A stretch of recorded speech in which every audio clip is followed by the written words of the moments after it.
with the same enthusiasm with which our ancestors admired Roman antiquity. Panama itself was an unforgettable sight. The riverbed excavated by machinery, its ochre yellow burning the eye even through dark glasses, the infernal air filled with millions and billions of mosquitoes whose victims could be seen in endless rows in the cemetery. How many had died for this enterprise which Europe had begun and America was to complete? And only now, after 30 years of catastrophes and disappointments, it was becoming a reality.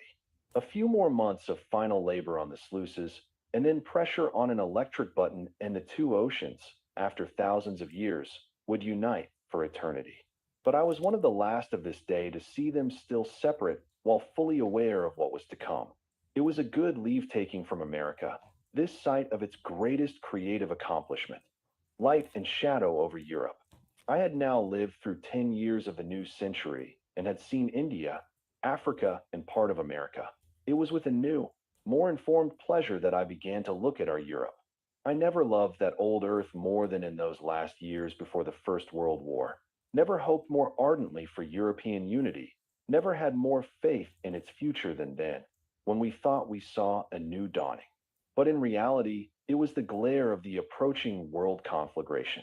It may perhaps be difficult to describe to the generation of today, which has grown up amidst catastrophes, collapses, and crises, to which war has been a constant possibility and even a daily expectation, that optimism, that trustfulness in the world which had animated us young people since the turn of the century. 40 years of peace had strengthened the economic organism of the nations. Technical science had given wings to the rhythm of life, and scientific discoveries had made the spirit of that generation proud. There was sudden upsurge which could be felt in almost identical measure in all countries of Europe. The cities grew more beautiful and more populous from year to year. The Berlin of 1905 no longer resembled the city that I had known in 1901.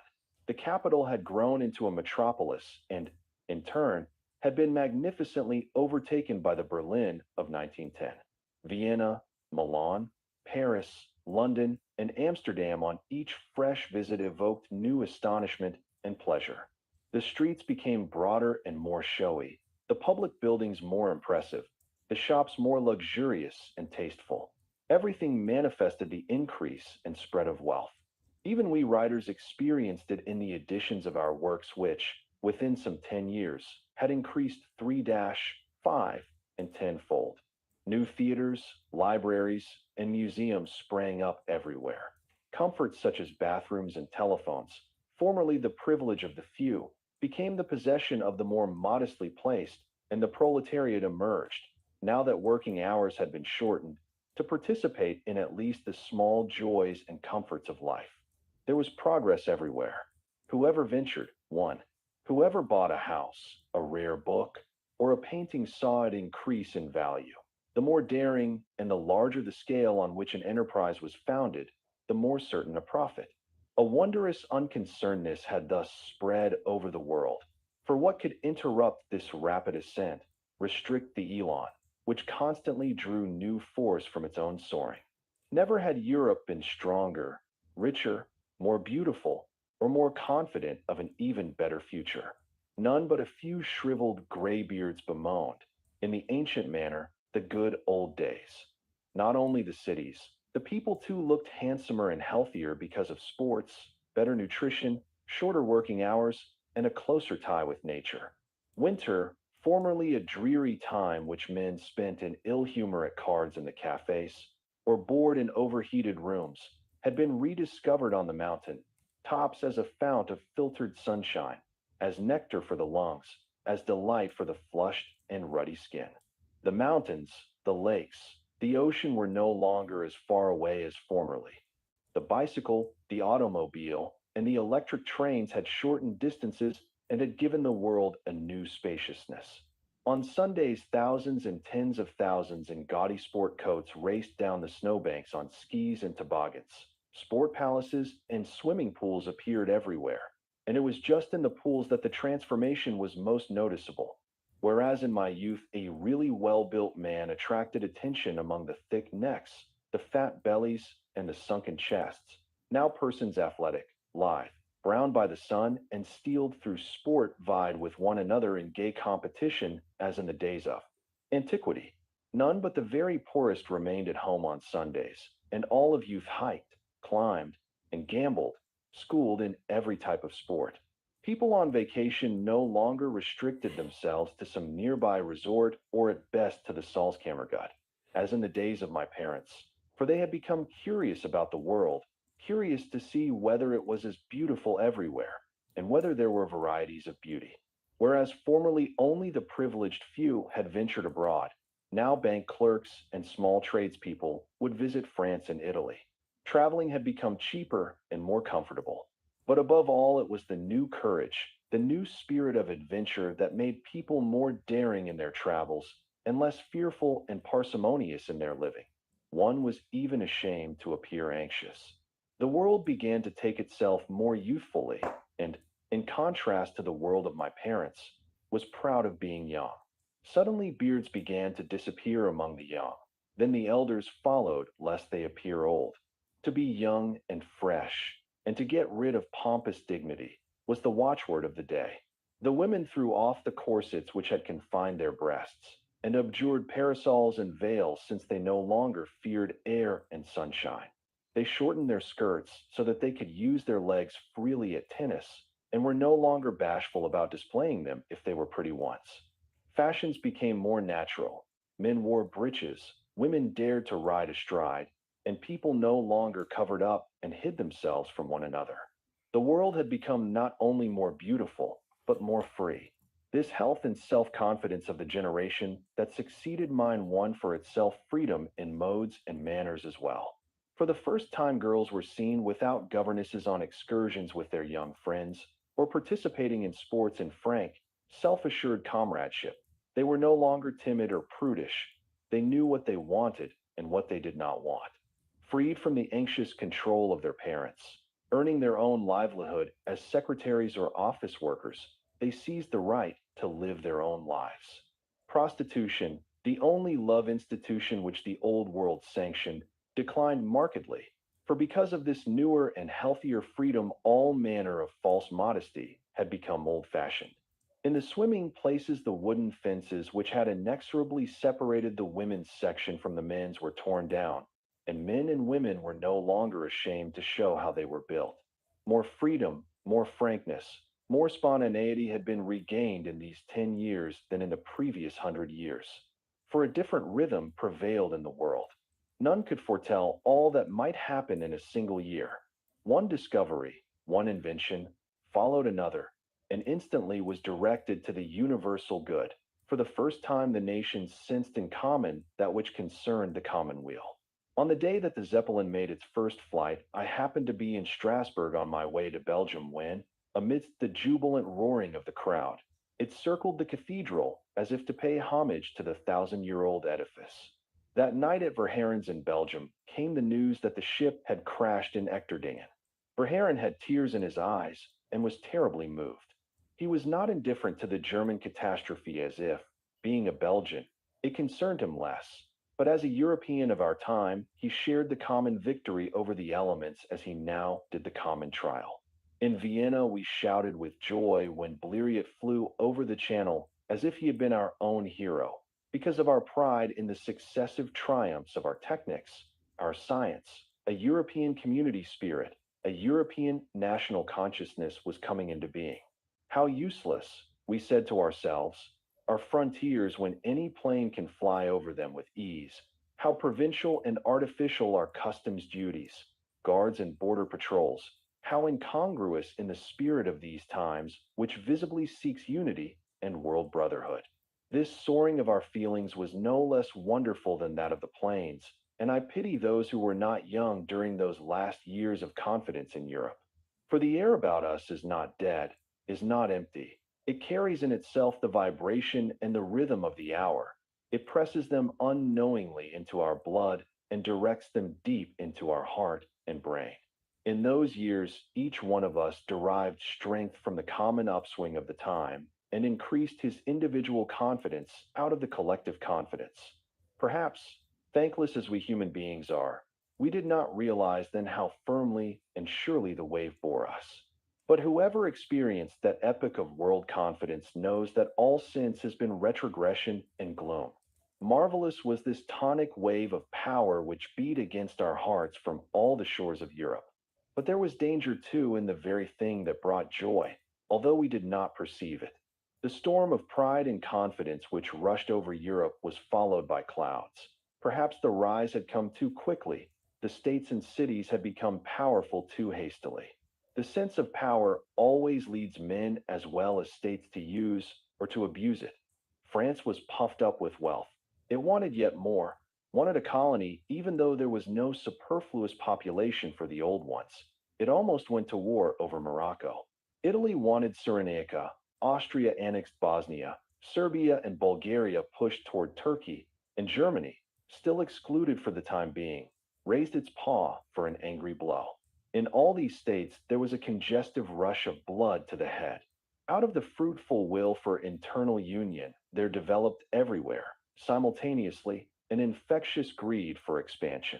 The French industrialists, with their big profits, agitated against the Germans who were fattening no less fast, because both of them, Krupp and Schneider Krusat, wanted to produce more cannon. The Hamburg shipping interests, with their huge dividends, worked against those of Southampton, the Hungarian agriculturists against the Serbians, one corporation against another. The critical juncture, everywhere evident, had made them frantic for more and more. Calmly reflecting on the past, if one asks why Europe went to war in 1914, neither reasonable ground nor even provocation can be found. It had nothing to do with ideas, and hardly even with petty frontiers. I cannot explain it otherwise than by this surplus of force, a tragic consequence of the internal dynamism that had accumulated in those 40 years of peace and now sought violent release. Every state suddenly had the feeling of being strong and forgot that every other state had the same feeling. Each wanted more and wanted something from the other. And the worst was that just the sentiment which we most highly valued, our common optimism, betrayed us. For each one thought that in the last moment the other would draw back affrightedly. And so the diplomats began their game of bluff. 4 or 5 times, at Agadir, in the Balkan War, in Albania, it remained a game, but the great coalitions drew together always more tightly and more militaristically. In Germany, a war tax was introduced in the midst of peace. In France, the period of military service was prolonged. The surplus energy had finally to discharge itself, and the veins showed the direction from which the clouds were already approaching Europe. It was not yet panic, but there was a constantly swelling unrest. We sensed a slight discomfort whenever a rattle of shots came from the Balkans. Would war really come upon us without our knowing why and wherefore? Slowly, all too slowly, all too timidly, as we are now aware, the opposing forces assembled themselves. There was the Socialist Party, millions of people here and millions there, whose program disavowed war. There were the mighty Catholic groups under the leadership of the Pope and several internationally interlocked concerns. There were a very few sensible politicians unfriendly to subterranean trickery. We writers, too, stood up against war, although as always individualistically isolated instead of united and determined. The stand of most of the intellectuals was unfortunately an indifferently passive one, because our optimism blinded us to the problem of war with all of its moral consequences. In no important book or pamphlet by prominent writers of that time is a single discussion of principles or a single passionate warning to be found. We thought we were doing enough when we thought as Europeans and fraternized internationally, when we professed in our sphere the ideal of peaceful understanding and intellectual brotherhood beyond language and frontier, seeking only indirectly to affect the affairs of the day. And it was just the new generation which attached itself most firmly to this European idea.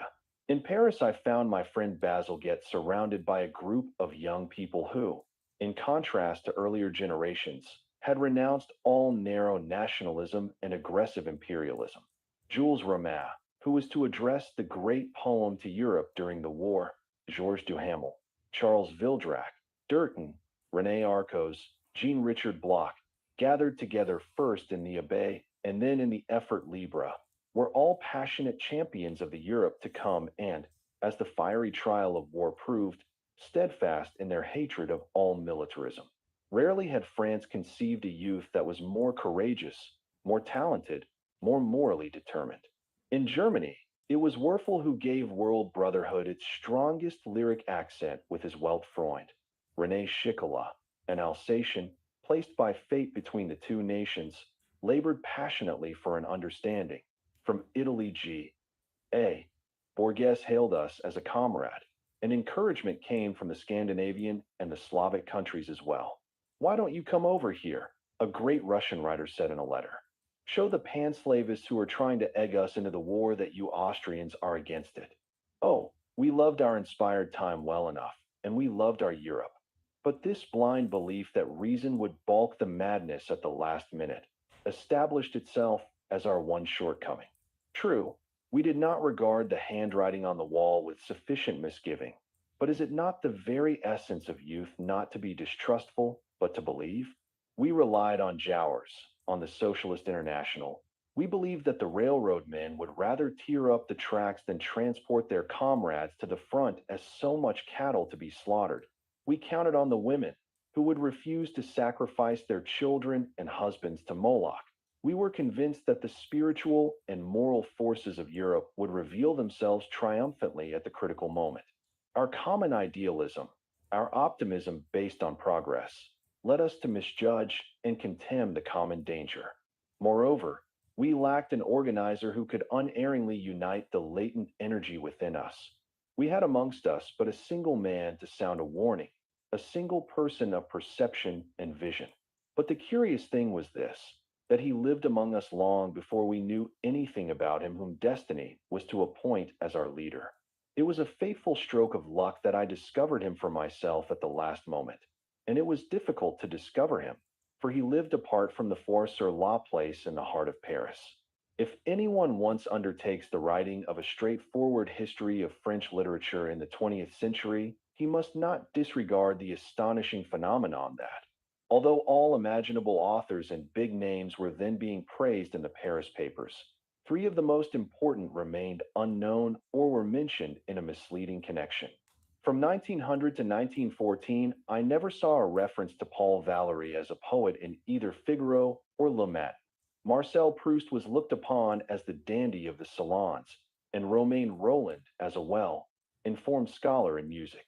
They were almost 50 years of age before the first timid ray of renown touched their names, and their great work had been accomplished in shadow in the center of the most inquisitive, most intellectual city in the world.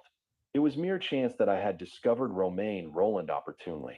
A Russian sculptress in Florence had invited me to tea, to show me her work, and also to attempt to make a sketch of me. I arrived promptly at 4, forgetting that she was a Russian and as such beyond all time and punctuality. An old babushka, who, as I learned, had already been her mother's nurse, led me into the studio in which the most colorful thing was its disorder and bade me wait.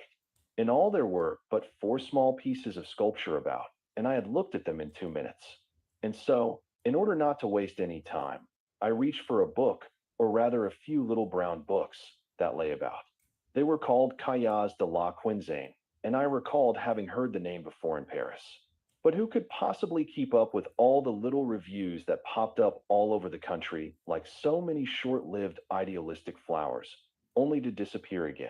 I leafed through the volume, Laub by Romain Rolland, and began to read it, my interest and astonishment constantly increasing. Who was this Frenchman who knew Germany so well? Soon I was thankful to the good Russian for being late. My first question, when she finally made her appearance, was, who is this Romain Rolland? She could not give me any exact information, and it was only when I had procured the remaining volumes, the rest of the work was still in progress, that I knew that here was a work that was not to serve but one European nation, but all of them in their brotherhood.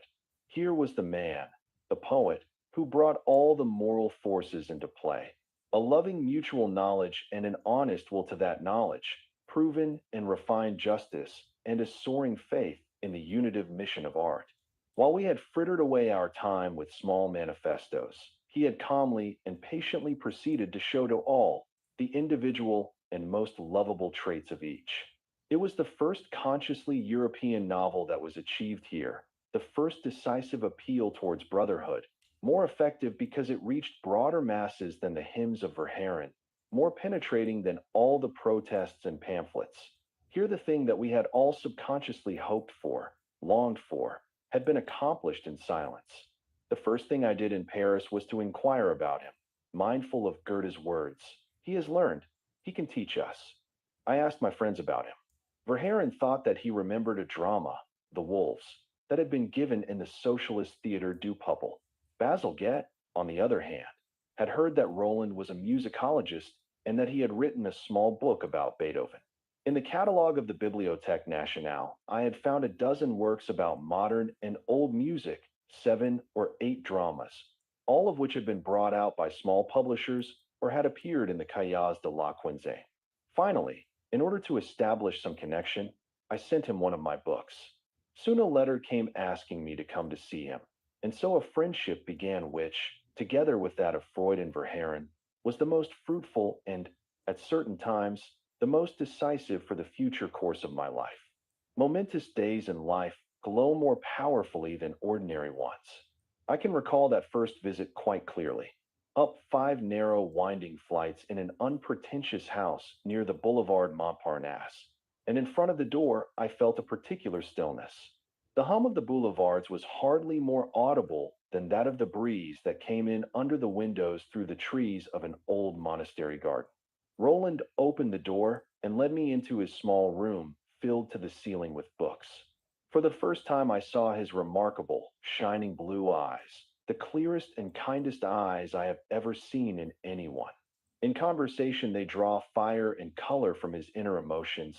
They cloud darkly in sorrow, grow darker in contemplation, and sparkle in excitement. These singular pupils between somewhat reddened eyelids, overtired with reading and waking, that could glow with a wondrously communicative and beneficent light. I observed his figure somewhat anxiously. Very tall and slim, he walked with a slight stoop, as if the countless hours at his desk had bent his neck. He looked somewhat sickly, with his sharply chiseled pallid features. He spoke very softly, just as he spared his body in all things to the utmost. He hardly ever went walking, ate little, neither smoked nor drank, and avoided all physical exertion. And I realized later with admiration how much perseverance dwelt in that ascetic body, how much intellectual labor capacity lay behind this apparent weakness. For hours on end, he wrote at his small, heaped full desk. For hours, he would read in bed, never allowing his tired body more than 4 or 5 hours sleep. And music was the sole relaxation he permitted himself. He played the piano beautifully with an unforgettably soft touch, caressing the keys as if he wished to entice the tones, not to force them out. No virtuoso, and I have listened to Max Reger, Busoni, and Bruno Walter in the most intimate setting, ever gave me such a feeling of direct communication with the beloved masters. His varied knowledge put one to shame. Actually living only through his reading eye, he mastered literature, philosophy, history, and the problems of all nations and times. He knew every measure in music. He was familiar with even the least works of Galuppi and Telemann, of sixth and seventh-rate musicians, and yet took lively part in the events of the present. In this simple, almost monastic cell, the world was mirrored as in a camera obscura. Humanly, he had enjoyed the confidence of the great of his time, had been a pupil of Renan, a guest in Wagner's house, a friend of Jowers. Tolstoy had written that famous letter to him, which as a human profession of faith deserves rank with his literary work. I sensed, with the joy that such recognition always gives me, a human, moral superiority, an inner freedom without pride, the taken for granted freedom of an independent soul. At first glance, I recognized in him, and time has proven me right, the man who was to be Europe's conscience in a crucial hour. We spoke about Jean Christophe.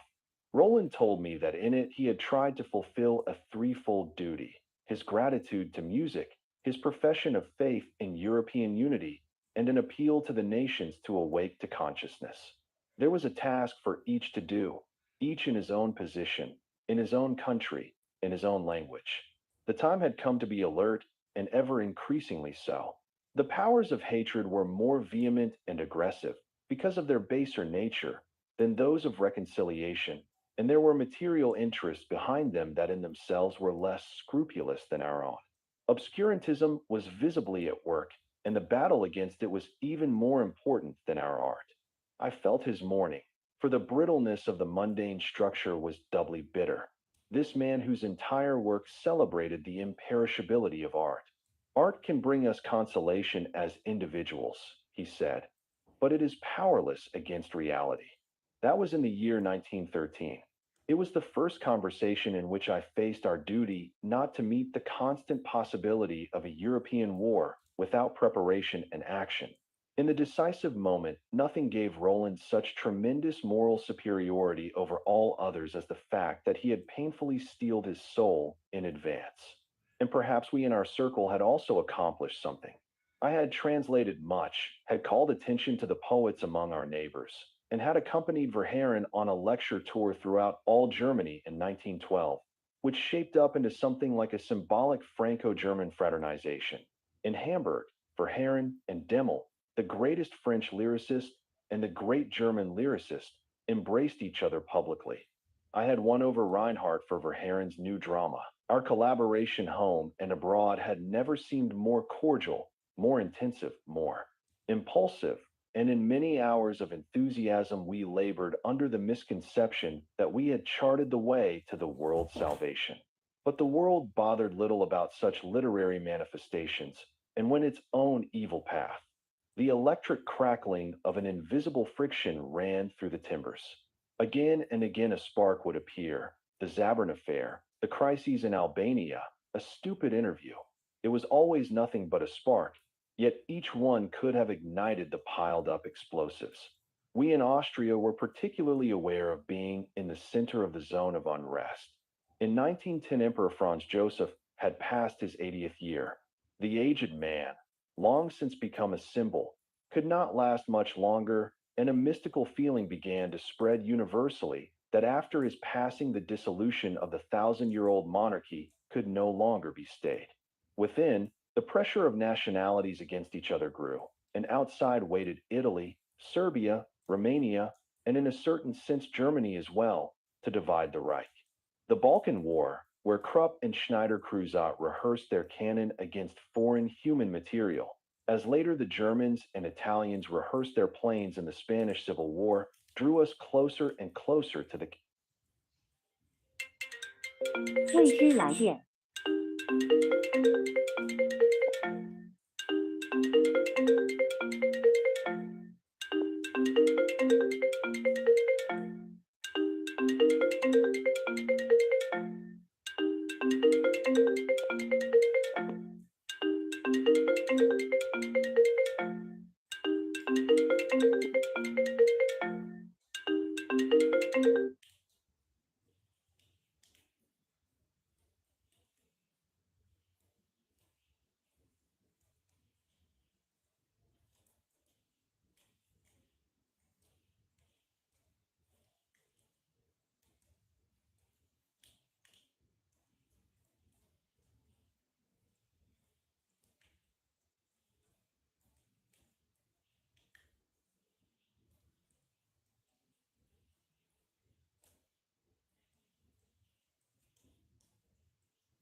And again we started up, only to breathe again.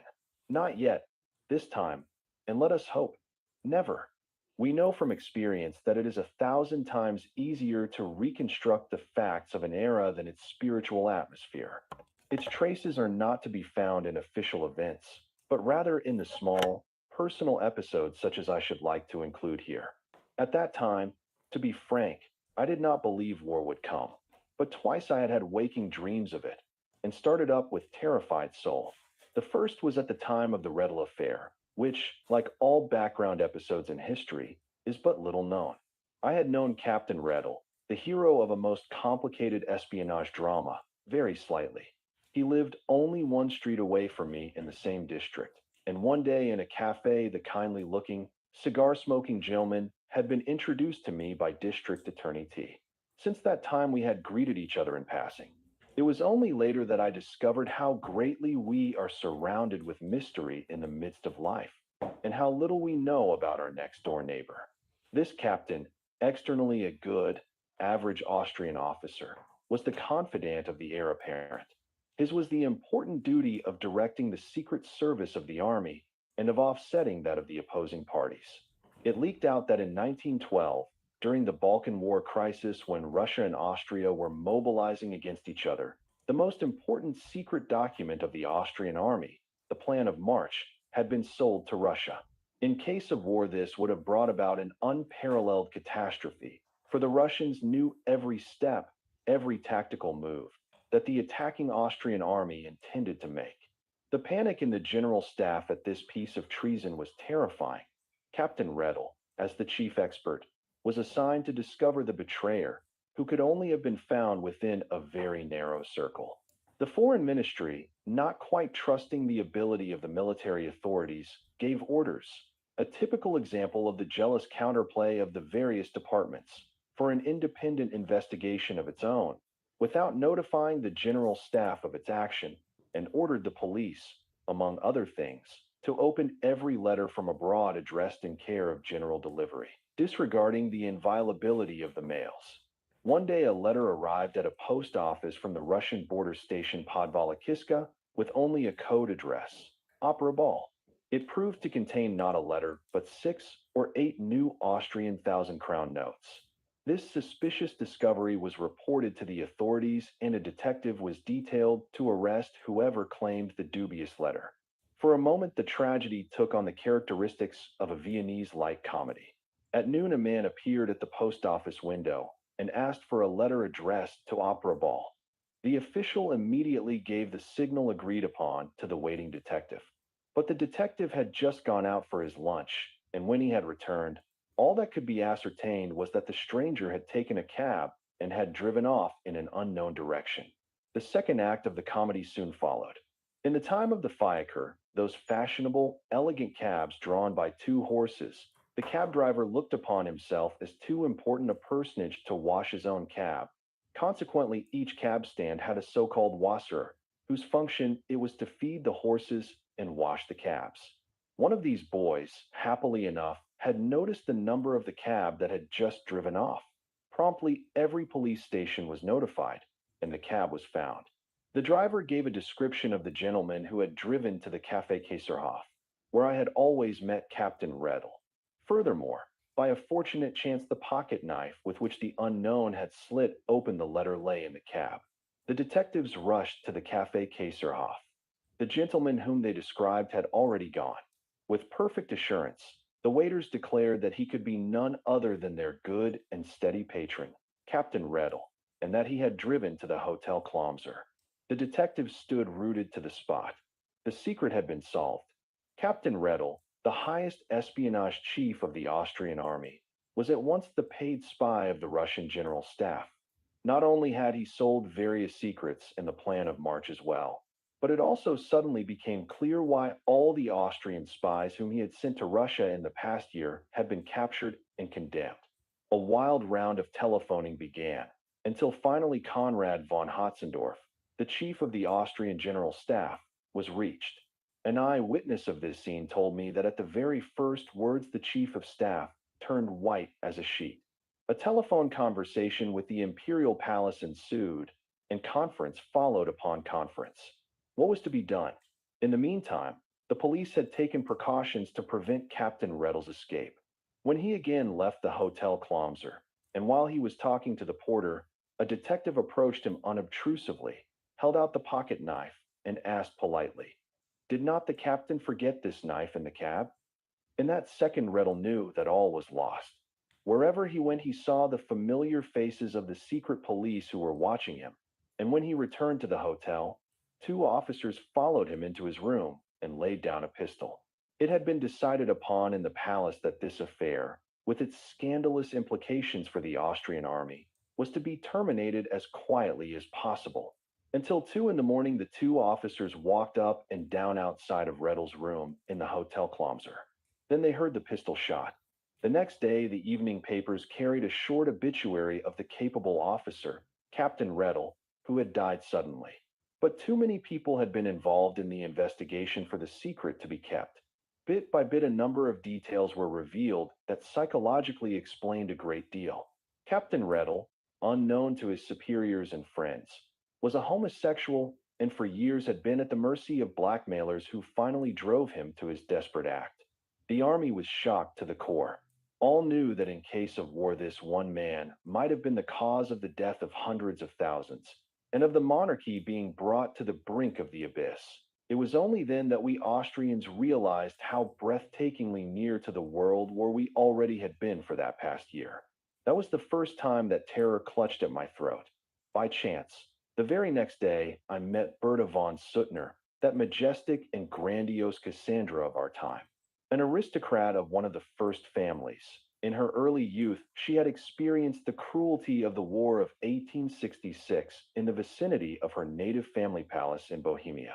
And with the passion of a Florence Nightingale, she saw but one task for herself in life: to hinder a second war or any war at all. She wrote a novel, Lay Down Your Arms, which met with universal success. She organized countless pacifist meetings, and the triumph of her life was that she had aroused the conscience of Alfred Nobel, the inventor of dynamite, to such an extent that, to compensate for the evil that he had caused with his dynamite, he had established the Nobel Prize for Peace and International Understanding. She came up to me in great excitement. "The people have no idea what is going on," she cried quite loudly on the street, although she usually spoke quietly and with deliberation. "The war is already upon us, and once again they have hidden and kept it from us. Why don't you do something, ye young people? It is your concern most of all. Defend yourselves. Unite.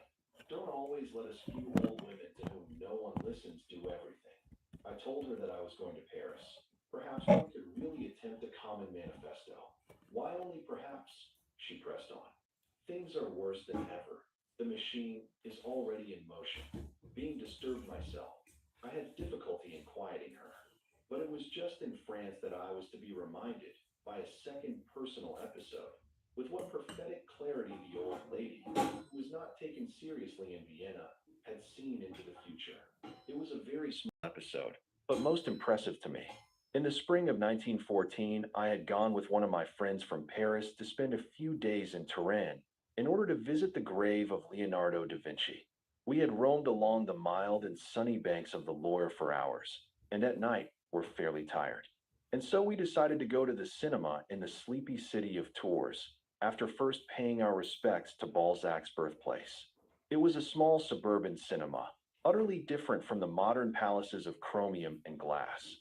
A sparsely fitted hall, filled with humble folk, workers, soldiers, market women, the plain people, who chatted comfortably, and in spite of the no smoking sign blew thick, blue clouds of scaffrolati and caporal into the sticky air. First, the news of all the world appeared on the screen. A boat race in England. The people chattered and laughed. Then there was a French military parade. Here also the people paid but little attention. The third picture was Emperor Wilhelm visits Emperor Franz Joseph in Vienna. Suddenly, I saw the familiar platform of the ugly West station in Vienna on the screen, with a few policemen who were awaiting the arrival of the train. Then a signal. The aged Emperor Franz Joseph appeared, walking between the guard of honor to receive his guest. When the old emperor appeared on the screen, a bit bent, a bit shaky, walking along the platform. The people of Tours began to laugh heartily at the aged party with the white whiskers. Then the train came on the screen, the first coach, the second, and the third. The door of the compartment was thrown open, and out stepped Wilhelm II in the uniform of an Austrian general, his mustache curled stiffly upwards. The moment that Emperor Wilhelm appeared in the picture, a spontaneous wild whistling and stamping of feet began in the dark hall. Everybody yelled and whistled, men, women, and children, as if they had been personally insulted. The good-natured people of Tours, who knew no more about the world and politics than what they had read in their newspapers, had gone mad for an instant. I was frightened. I was frightened to the depths of my heart, for I sensed how deeply the poison of the propaganda of hate must have advanced through the years, when even here in a small provincial city, the simple citizens and soldiers had been so greatly incited against the Kaiser and against Germany that a passing picture on the screen could produce such a demonstration. It only lasted a second, a single second. Other pictures followed, and all was forgotten. The people laughed at the Chaplin film with all their might, and slapped their knees with enjoyment, roaring. It had only been a second, but one that showed me how easily people anywhere could be aroused in a time of a crisis, despite all attempts at understanding, despite all efforts. My whole evening was spoiled. I could not sleep. If this had occurred in Paris, it would also have made me uneasy, but I would not have been so shocked. I shuddered at the thought that this hatred had eaten its way deep into the provinces, deep into the hearts of the simple, naive people. A few days later, I told my friends about the episode. Most of them did not take it seriously. How we Frenchmen laughed at fat Queen Victoria, and yet 2 years later we formed an alliance with England. You don't know the French. Politics do not enter into them too deeply. Only Roland saw things in a different light. The more naive a people are, the easier it is to get around them. Things are bad since Poincaré was elected. His trip to Petersburg will not be a pleasure jaunt. We spoke at length about the Socialist Congress which had been called for that summer in Vienna, but here too Roland was more skeptical than the others. Who knows how many will remain steadfast once the mobilization order has been nailed up? We live in a time of mass emotion, mass hysteria, whose power in the case of war cannot be estimated. But as I have already said, such moments of anxiety were swept away like cobwebs in the wind. We did think of war occasionally, but no more than we did of death, as a possibility, yet probably a distant one. And Paris was too beautiful in those days, and we were too young and too happy. I can recall an enchanting farce which Jules Romain had thought up, in which, in order to ridicule the Prince de Poets, a Prince de Penseurs was to be crowned, a good, though simple, man who permitted himself to be led by the students with all pomp to the Rodin statue in front of the Pantheon. That night we reveled like schoolboys at the sham banquet.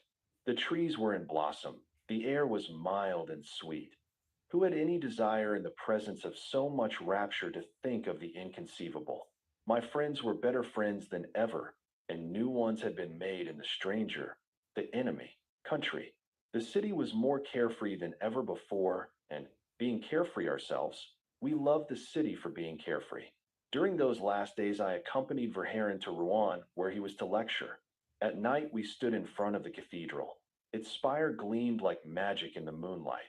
Did such gentle wonders belong to only one fatherland? Did they not belong to all?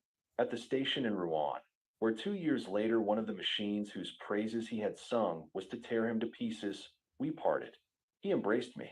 I will see you on the 1st of August at Caillou Cabic. I promised, for I visited him each year at his country place there, in order to translate his verses with him at my side. Why not this year as well? Without a care, I took leave of my other friends and of Paris, a simple, unsentimental leave-taking, as if going from one's own home for a few weeks. My plan for the next months was clear: to retire to the country somewhere in Austria, and there to continue my work on Dostoevsky. It was not to appear until 5 years later, and thus to complete my book, Drehmeister, which was to depict each of the great nations and their greatest novelists. Then to go to Verhaeren, and in the winter, perhaps, to undertake the long-planned trip to Russia in order to organize a group for intellectual co-operation there. All lay clear and plain before me in this, my 33rd year. The world offered itself to me like a fruit, beautiful and rich with promise, in that radiant summer. And I loved it for its present, and for its even greater future. Then, on June 29th, 1914, in Sarajevo, the shot was fired which in a single second shattered the world of security and creative reason in which we had been educated, grown up, and been at home, shattered it like a hollow vessel of clay.